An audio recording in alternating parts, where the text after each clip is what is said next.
Oke, assalamualaikum warahmatullahi wabarakatuh. Balik lagi bareng gue Fahmi. Dan kali ini gue akan kembali melanjutkan kisah tentang karya Simpleman. Dan lagi-lagi gue disclaimer, ini adalah karya dari Simpleman. Silakan buat kalian yang memang ingin mendengar langsung atau membaca, silakan beli bukunya. Karya Simpleman. Ini adalah lanjutan dari babak awal mengenai kisah santet Janur Ireng. Tanpa berlama-lama lagi, akan mulai ceritanya. Ceritanya adalah sebagai berikut. Seorang perempuan tengah duduk sambil melamun ditemani kebisingan. Sebuah kantor dengan hiruk-pikuk pekerjaan masing-masing perempuan itu tengah memikirkan sesuatu yang mengganggu dirinya. Matanya menatap lurus pada jurnal yang tepat berada di hadapannya. Sebuah jurnal dengan kertas coklat bertuliskan coretan Mira. Ia membolak-balik lembaran dalam jurnal, namun tiba-tiba panggilan seseorang mengejutkan dirinya. Mir, ngapain sih lo? Itu, telepon di meja lo bunyi dari tadi, katanya dengan ada suara ketus. Oh iya, sorry. Rekan kerja Mira itu kembali ke mejanya meski ia sempat menggeleng-gelengkan kepala. Mira Ananta, perempuan muda yang sedang meniti karir dalam bidang jurnalistik, ini memang acap kali melamun saat sedang dalam keadaan tekanan pekerjaan. Apalagi bila ada kasus rumit atau lebih seringnya masalah pelik yang sedang ia hadapi dalam hidupnya. Namun entah apa yang terjadi kepada dirinya, akhir-akhir ini sesuatu sedang mengganggu jalan pikirannya, sesuatu yang seperti ingin menyeruak keluar dari dalam kepala, tetapi terganjal oleh sesuatu yang lain. Sehingga Mira sendiri tak tahu apa yang sedang mencoba untuk keluar dari dalam kepalanya. Mira menggelengkan kepala, berucap lirih kepada dirinya sendiri. Fokus Mir, ayo fokus. Mira mengangkat telepon, suara di ujung sana berkata dengan nada suara keras tepat di telinganya. Bangsat lo ya. Mira sedikit menjauhkan gagang telepon dari telinganya.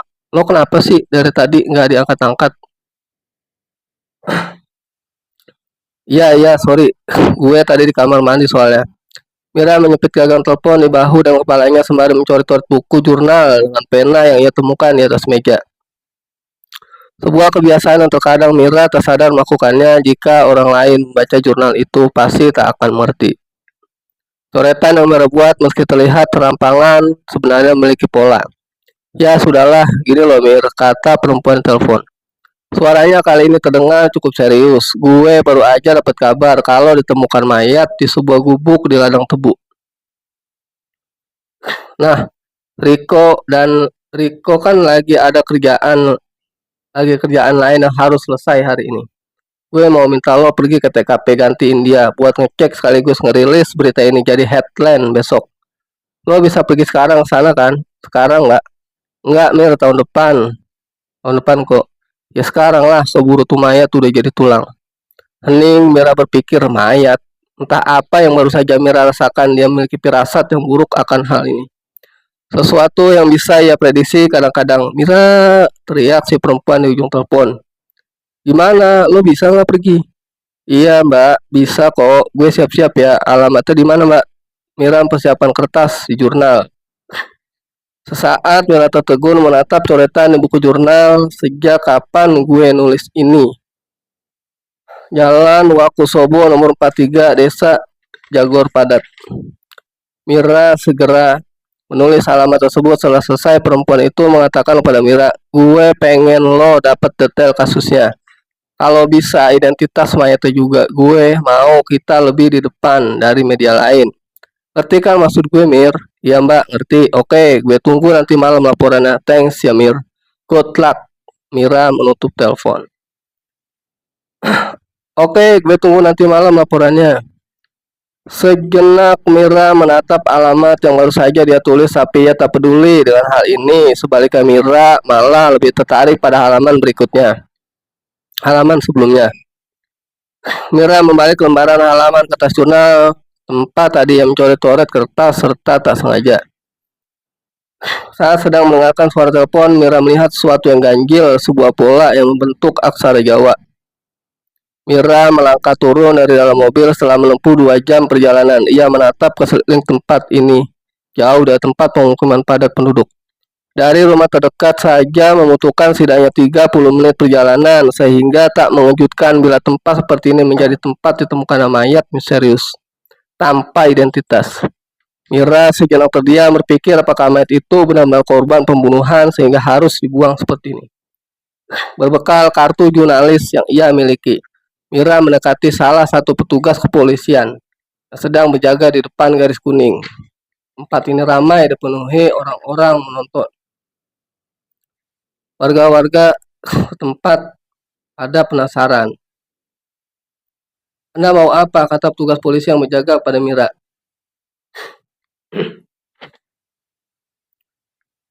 "Saya dari media, Pak. Mau meliput." Belum selesai Mira menjelaskan, petugas langsung berkata dalam nada suara yang tegas, "Maaf, Anda tidak boleh masuk." "Tapi Pak, saya dari media." Tanpa menunggu penjelasan lagi, si petugas berkata kepada Mira, kali ini lebih keras sampai beberapa warga memperhatikan. "Tidak bisa, ini perintah langsung dari komandan saya." "Tapi saya jurnalis." Lalu petugas polisi memandang Mira dengan sorot mata tajam. "Saya harus menyampaikan ini kepada masyarakat kalau ini perintah dari atasan saya." Lagi-lagi si petugas memotong dengan nada keras. Mira menghela napas panjang, gusar ia menatap pesanan ke sini. Kerumunan orang saling bergumam satu sama lain melihat gelagat sempit antara Mira dan si petugas yang berjaga. Anehnya, biasanya tak pernah sesulit itu untuk masuk TKP. Mira melanggang pergi meski tatapan matanya tidak berhenti-hentinya. Melihat petugas dengan sorot mata tersinggung. Tak kelihatan akal, Mira pergi mewawancari beberapa penduduk yang ada sekitar TKP. Beberapa di antara mereka mengakui bahwa sebelumnya tidak ada yang pernah tahu bila di dalam lahan tersebut terdapat sebuah rumah. Namun beberapa orang mengaku pernah memergoki seorang lelaki tinggi besar menyelinap masuk di antara tebu-tebu tersebut. Saat dicari, lelaki itu hilang lenyap begitu saja. "Lelaki tinggi besar," gumam Mira seraya menulis jurnal. Mira terdiam sejenak, lalu bertanya siapa orang pertama yang menemukan mayat tersebut. Beberapa warga saling menatap satu sama lain. Sebelum berpendapat bila tak ada yang tahu siapa penemu pertama karena mereka datang ke tempat ini dari desus-desus tersebut. Mira terdiam sejenak, kemungkinan besar warga memang tak ingin bercerita perihal siapa orang yang pertama menemukannya. Hal ini semakin menguatkan kecurigaan Mira bahwa ada sesuatu yang disembunyikan dari kasus ini. Mira menunggu di samping mobil, menatap ke arah petugas yang masih sigap berdiri berjaga di depan tanda garis kuning. Umpatnya di dalam hati ketika melihat wajah si petugas yang sekarang menatap dirinya. Tiba-tiba sebuah mobil jeep datang lalu berhenti tak jauh di tempat Mira memakai mobil. Seorang laki-laki tegap melangkah turun. Mira menatap laki itu kemudian sadar bahwa ia mengenalinya. Mira mendapat ide, ia tersenyum sebelum berjalan mendekati si lelaki. "Mas Guntur," sapa Mira. Laki itu menatap Mira, ekspresi wajahnya tampak terkejut. Ia kemudian melangkah lebih cepat meninggalkan Mira yang terus-menerus memanggil namanya. Kesal karena merasa diabaikan, sontak Mira menghadang lelaki itu. Lelaki itu memasang wajah ketus. "Kenapa?" "Bawa saya masuk ke TKP." "Gila kamu. Mana bisa, ini kasus besar, nggak boleh," kata Guntur. Mas, kata Mira lagi. "Ya sudah, kalau tiba-tiba berita ini menyebar, jangan salahkan saya ya, Mas." "Berita apa?" tanya lelaki. "Berita seminggu yang lalu di diskotik." "Ya, berita kecil sih, tapi kayaknya punya pengaruh." Mira tersenyum melihat Guntur dari sudut matanya. Guntur mulai melunak melihat Mira. "Kamu ini tahu tidak sih, ada hukum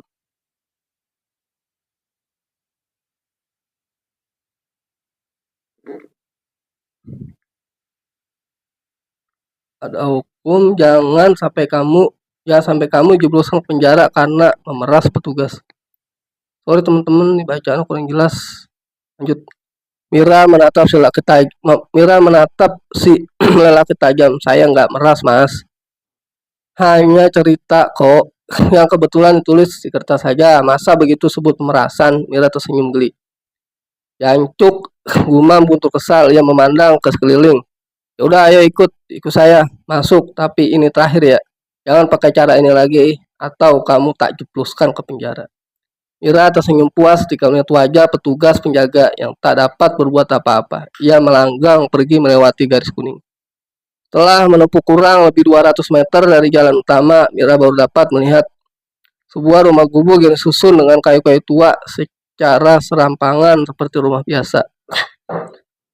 Namun anehnya belum pernah diambil petugas yang berjaga di sekitar lokasi banyak ini. Mira melangkah mendekati rumah tersebut dan mendapati ekspresi ketus dari para petugas yang memandang Mira dengan tatapan sinis. Mir, kamu tuh udah bikin saya malu. Dengar ya, kamu cuma boleh lihat, jangan ambil gambar atau menyentuh apapun. Ngerti kamu? Kata Guntur dengan muka masam. Mira mengangguk meskipun di dalam hatinya ia tak yakin dapat memenuhi janji. Mira melangkah masuk ke tempat petugas keluar masuk di salah satu ruangan di dalam rumah tersebut. Tiba-tiba Mira mencium aroma bangkai yang memuakkan. Setelah melihat-lihat keseluruhan rumah, Mira mencoba melangkah masuk sebelum seorang petugas menghalangi jalannya. Siapa Anda? Bagaimana Anda bisa di sini? Kata petugas yang tegas menahan Mira. Mira terdiam menoleh Guntur. Guntur berjalan mendekati mereka. Biarkan saja, dia datang dengan saya. Loh, tapi dia kan wartawan. Iya, aku tahu kok, biarkan saja. Awalnya petugas tak membolehkan Mira masuk, tapi karena Guntur memberikan kode berupa gestur, ia pun membiarkan Mira untuk ke dalam.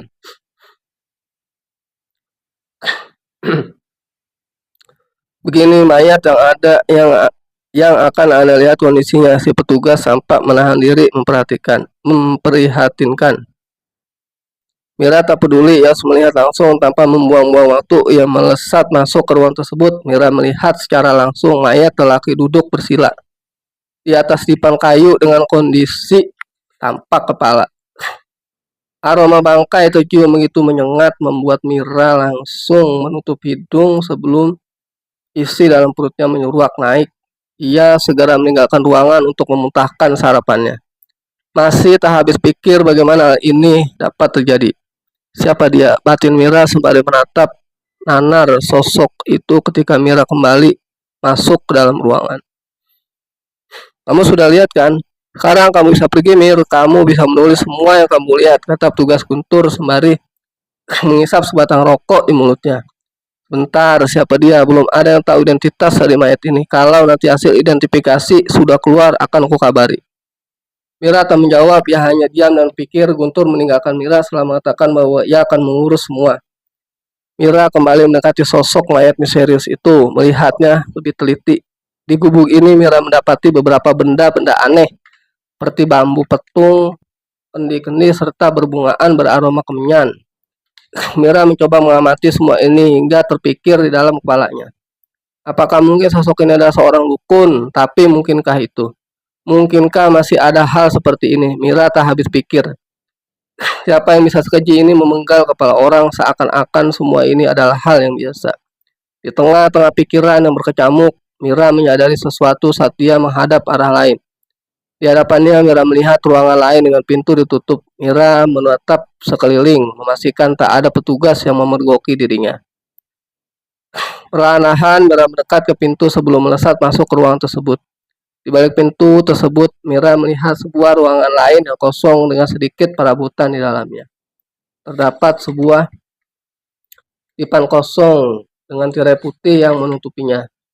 Mira melangkah mendekati dipan dan meja tua, meriksa apa yang ada di sini. Tempat ini terlihat seperti tempat kosong yang sudah lama tak digunakan, alias terbengkalai. Banyak debu serta benda-benda yang terasa dingin dan lembab saat disentuh. Tiba-tiba Mira teringat akan mayat apa kepala itu. Sekali lagi Mira bertanya dalam hati, siapakah identitas di balik mayat malang ini? Bagaimana seseorang bisa melakukan itu tanpa kepala tetapi dalam posisi duduk bersila seperti itu? Pertanyaan-pertanyaan ini seperti menjadi racun yang membuat Mira terus memikirkannya. Seakan-akan serangkaian peristiwa ini tak ada satupun yang memiliki jawaban. Di saat Mira mengamati mencari sesuatu yang mungkin bisa membantu menemukan identitas di mayat tersebut, tiba-tiba ia merasakan sentuhan dingin di lehernya, bulu kuduknya meremang alias merinding. Mira menoleh menatap Dipan dengan tirai putih tersebut. Entah kenapa seperti ada yang sedang memandangi dirinya dari dalam sana. Mira melangkah perlahan mendekati Dipan bertirai putih tersebut. Kilas ia melihat sosok wajah perempuan menyeringai. Mira tersentak mundur. Ia merasa bahwa baru saja dirinya memikirkan hal sinting, tapi ia yakin baru saja melihat sesuatu di sana. Sesuatu ingin mengganggu dirinya, termasuk sentuhan dingin tepat di lehernya. Dengan hati-hati Mira menyibak tirai. Menyibak itu membuka. Memastikan bahwa ia tak salah melihat. Untungnya tak ada siapapun di sana. Mira berbalik saat tiba-tiba terdengar suara wanita yang tengah tertawa tepat di telinga. Ia tersentak sebelum menoleh. Lalu menjebak tirai kembali, tapi tak ada apa-apa. Maya tanpa kepala itu pasti sudah mengacaukan pikiranku. Batin Mira sembari mengendalikan nafasnya. Sorry teman-teman kalau suara gue agak bindeng karena gue dalam keadaan flu yang agak berat. Kita lanjut lagi. Tak ada apapun di sini kecuali perabotan tua berdebu dengan benda-benda usang yang tak lagi terpakai. Mungkin polisi sudah sempat menyisir tempat ini dan mengamankan benda-benda penting. Ia bergegas melangkah menuju pintu saat tiba-tiba pandangan mata Mira teralihkan pada sisi Dipan yang menyembul di antara tirai putih. Mira berbalik memeriksa tempat itu. Di hadapannya ia menemukan sesuatu yang disembunyikan. Di antara Dipan dan kayu penyangga, Mira membongkar tempat itu dengan kedua tangannya lalu mendorong dengan kasar hingga menimbulkan suara bergesek yang membuat dada tersentak. Ia sadar bila melakukan seperti ini lagi, cepat atau lambat petugas yang ada di luar akan memergoki dirinya dan tentu hal ini bisa menjadi sesuatu yang buruk karena dianggap merusak tempat kejadian perkara. Setelah bersusah payah menggeser dengan hati-hati, Mira mendapati sebuah buku tua dengan sampul berwarna coklat yang dibuat dari kulit kambing berwarna coklat. Tak hanya itu, Mira juga mendapati sekantong kain berisikan cincin batu merah delima. Mira terdiam sesaat sebelum dengan cepat Mira memasukkan benda-benda tersebut dalam tas miliknya. Ia bergegas meninggalkan ruangan itu saat tiba-tiba pintu terbuka. Petugas yang namanya Guntur memandang dirinya dengan tatapan menyelidik. "Ngapain kamu di sini?" Harika dengan nada marah. Aku." Petugas Guntur tampak memandang curiga Mira. "Kamu nemu sesuatu Mir di sini?" "Aku." Mira mencoba berpikir apakah ia harus mengatakan apa yang baru saja ia temukan, tetapi ekspresi wajah Guntur membuat Mira ragu. Bagaimanapun ia harus berkata yang sebenarnya. Tiba-tiba seseorang mendekati Guntur, membisikannya. Air muka Guntur tampak terkejut sebelum melirik Mira. "Begitu, baiklah," kata Guntur mengangguk kepada temannya lalu menatap Mira kembali. "Ya sudah, pergilah Mir, komandan akan datang sebentar lagi. Bisa jadi masalah kalau dia lihat ada wartawan di sini."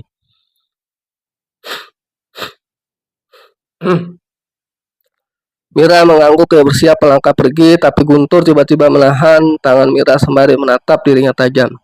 "Mir," katanya. Mira menelan ludah berpikir apakah dirinya ketahuan. Guntur melihat dirinya masih dengan sorot mata penasaran. Ia terus melirik Mira. "Jangan pakai itu lagi buat memerah saya ya, ini yang terakhir, ngerti?" Mira bernapas lega, ia mengangguk lalu berkata bahwa ia tak akan mengungkit masalah ini lagi. Guntur mengangguk tersenyum mempersilakan Mira pergi. Meski Mira tahu ia harus memandanginya dari jauh. Tak lama setelah Mira melangkah meninggalkan rumah gubuk tersebut, komandan yang bertugas di dalam kasus ini diminta wawancara langsung oleh jurnalis lain yang mulai berdatangan di TKP. Namun sang komandan tak mau menjawab banyak karena kasus ini masih dalam tahap penyelidikan. Mira mengamati komandan polisi itu yang kini melangkah melewati garis kuning menuju rumah gubuk tua tersebut. Mira hanya diam, ia bersandar di samping pintu mobil, menahan tas yang ia kenakan. Tempat ini menyimpan buku-buku kulit berisi cincin delima merah yang ia temukan. Tak apa yang Mira pikirkan, kenapa juga dia mengambil benda-benda seperti itu dari tempat yang bahkan dia tidak ketahui. Namun nasi sudah menjadi bubur, tak ada waktu untuk menyesali perbuatannya. Mira harus mencari tahu siapa orang di balik identitas mayat tersebut.